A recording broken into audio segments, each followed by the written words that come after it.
ఇక అటు ఎస్ఎల్బీసీ సొరంగంలో చిక్కుకున్న కార్మికుల కోసం రెస్క్యూ ఆపరేషన్ కొనసాగుతోంది. టనల్ స్పాట్ కు ర్యాట్ హోల్ మైనర్స్ టీం వెళ్లనుంది. లోపల ఆక్సిజన్ సమస్య ఉండటంతో రెస్క్యూకి తీవ్ర అడ్డంకులు ఏర్పడుతున్నాయి. కన్వేయర్ బెల్ట్ డ్యామేజ్ పై అధికారులు ఇప్పుడు దృష్టి పెట్టారు. మరింత సమాచారాన్ని మా ప్రతినిధి శంకర్ గౌడ్ అందిస్తారు. 96 గంటలు గడుస్తుంది. ఇప్పటికీ ఎస్ఎల్బీసీ టన్నెల్లో చిక్కుకున్న వారి ఆచూకీ లభ్యం కాలేదు.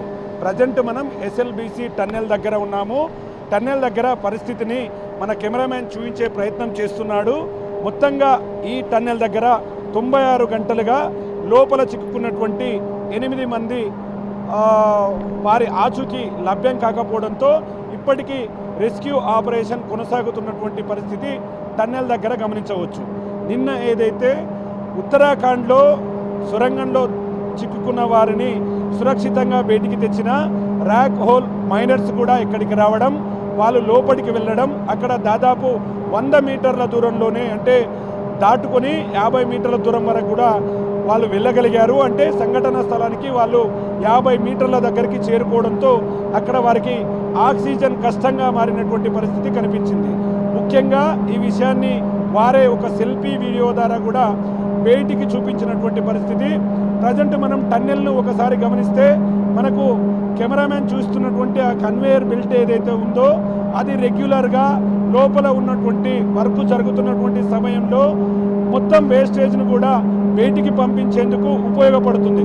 కానీ ప్రజెంట్ ఆ కన్వేయర్ బెల్ట్ పనిచేయకపోవడం, అదేవిధంగా ఎక్కడైతే 12 కిలోమీటర్లు దాటిన తర్వాత కన్వేయర్ బెల్ట్పై ప్రయాణం చేసి 1.5 కిలోమీటర్లకు చేరుకోగానే దాదాపు 5 మీటర్ల నుంచి 20 మీటర్ల మేర వరకు కూడా నీటితో కూడినటువంటి బురదంతా కూడా మేటలు వేసింది. దాని దగ్గరికి వెళితే చాలా ప్రమాదం అని చెప్పి ఇప్పటికే పలుమార్లు ఎన్డీఆర్ఎఫ్ సిబ్బంది కూడా చెప్పినటువంటి పరిస్థితి అక్కడ కనిపించింది. ఇక ముఖ్యంగా నిన్న దాదాపు 2-3 టీములు కూడా లోపలికి వేరావడం, అక్కడ పూర్తి స్థాయిలో పరిస్థితిని అంచనా వేయడం జరుగుతుంది. ప్రజెంట్ కెమెరామెన్ చూస్తున్నటువంటి ట్రాక్ అంతా కూడా ఈ ట్రాక్ పూర్తి స్థాయిలో ఇదే ట్రాక్ పై లోపలికి వెళతారు. ఒక్కసారి ఆ ప్రదేశానికి చేరుకోవాలంటే దాదాపు 3 గంటల సమయం, అంటే పోయి రావడానికి 3 గంటల సమయం పడుతుందని చెప్పి కూడా ఇంజనీర్లు చెబుతున్నటువంటి పరిస్థితి ఇక్కడ కనిపిస్తుంది. సేమ్ ఇక్కడ మనం సొరంగం చూసినట్టుగా దాదాపు 20 మీటర్ల మేర బురద కూరుకుపోయి ఉందంటే పరిస్థితి ఎంత దారుణంగా ఉంటుందో అంచనా వేయవచ్చు. ఎందుకంటే ఇది అతిపెద్ద టన్నెల్. ఈ టన్నెల్ సుమారు 41 కిలోమీటర్ల మేర కూడా దోమలపెంట నుంచి ముఖ్యంగా నల్లగొండ ప్రాంతానికి కూడా వెళ్ళేటటువంటి పరిస్థితి మనకు కనిపిస్తుంది. ఇక ఓవరాల్గా రాత్రి మరొక టీం వెళ్ళింది. మరొక టీంకు సంబంధించినటువంటి సభ్యులు లోపలికి వెళ్ళారు. ఆ సభ్యులంతా కూడా తిరిగి ఈరోజు చేరుకోవాల్సినటువంటి అవసరం ఉంది. వారు వచ్చిన తర్వాత ఇక్కడ పరిస్థితి ఏ విధంగా ఉందనేది మాత్రం అంచనా వేస్తామని అధికారులు చెప్తున్నారు. ఈరోజు మరో ముఖ్యమైన విషయం, ఏదైతే 400 మీటర్ల పైన ఇన్సిడెంట్ ఉందో, ఇన్సిడెంట్ జరిగిన ప్లేస్ నుండి 400 మీటర్ల పైన ఉన్నటువంటి ఆ ప్రాంతాన్ని జియోలాజికల్కు సంబంధించినటువంటి ఒక బృందం పరిశీలించడానికి వెళుతున్నారు. అక్కడ సాయిల్ టెస్ట్ చేసిన తర్వాత కింద ఉన్నటువంటి మట్టిని తొలగించే పనులు చేయాల్సినటువంటి ఆదేశాలు జారీ చేస్తామని చెప్తున్నారు. ముఖ్యంగా 4 రోజులుగా కొనసాగుతున్నప్పటికీ ప్రజెంట్ టన్నెల్ దగ్గర ఎక్కడైతే టీబీఎం మిషన్ పార్ట్స్ను చిన్న చిన్న ముక్కలను కోయడానికి, కట్ చేయడానికి ప్రయత్నాలు జరుగుతున్నాయి. అక్కడ ఉన్నటువంటి మట్టిని మాత్రం ఎవరూ ముట్టుకోకూడదంటూ కూడా అధికారులు ఆదేశాలు జారీ చేశారు. ముఖ్యంగా నిన్న ఏదైతే జియోలాజికల్ టీం ఏదైతే ఉందో సంఘటన జరిగినప్పుడు లోపల ఉన్నటువంటి అక్కడ మట్టును ఏదైతే బురదను మట్టిని కూడా ల్యాబ్కు తీసుకువెళ్లారు.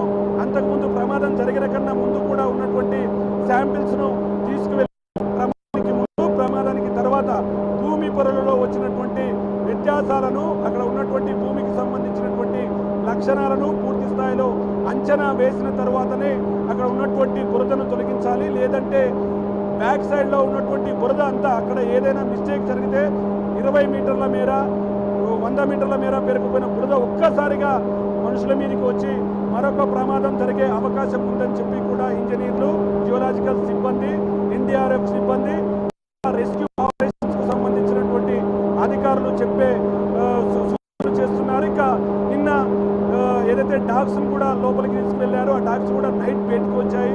అక్కడ ఎవరైనా మనుషులు ఉంటే వాటిని పసిగట్టే శక్తి సామర్థ్యాలు ఆ డాగ్స్కు ఉన్నటువంటి పరిస్థితి. తిరిగి ఈరోజు కూడా మరొకసారి ఎవరైతే ర్యాట్ హోల్ మైనర్స్ ఉన్నారో వాళ్ళు లోపలికి వెళ్తాం, అధికారుల సూచనల మేరకు అక్కడ రెస్క్యూ ఆపరేషన్ను కొనసాగించి వారి ఆచూకీ కనుగొనేందుకు తగిన ప్రయత్నాలు చేస్తామని చెబుతున్నటువంటి పరిస్థితి. ఇక ముఖ్యంగా మేజర్గా ఒక అంశమే ప్రధానంగా అధికారులకు సమస్యగా మారింది. ఎవరు 4 రోజులు గడిచినా రెస్క్యూ పనులు జరుగుతున్నప్పటికీ వారి ఆచూకీకి సంబంధించినటువంటి పనులు మాత్రం జరగలేదు. ఎందుకంటే ఆ మట్టిని ముట్టుకుంటే పెద్ద ఎత్తున ప్రమాదం జరుగుతుంది, వస్తుంది వీరికి. కాబట్టి హార్స్ పవర్ ఉన్నటువంటి మోటార్ల ద్వారా దాదాపు 4000 లీటర్ల నీటిని నిమిషానికి బయటికి పంపించే ప్రయత్నం అయితే అధికారులు చేస్తున్నారు. మరి ఈ రోజు జరగబోయే రెస్క్యూ ఆపరేషన్ ఏ విధంగా ఉంటుంది, కనీసం ఈ రోజైనా వారికి సంబంధించినటువంటి ఆచూకీ లభిస్తుందా అని చెప్పి కూడా సర్వత్రా ఆసక్తి నెలకొన్నటువంటి పరిస్థితి ఎస్ఎల్బీసీ టన్నెల్ దగ్గర కొనసాగుతుంది. ఇది ఇక్కడ పరిస్థితి. కెమెరా పర్సన్ నగేష్తో Shankar Goud, big TV, SLBC tunnel.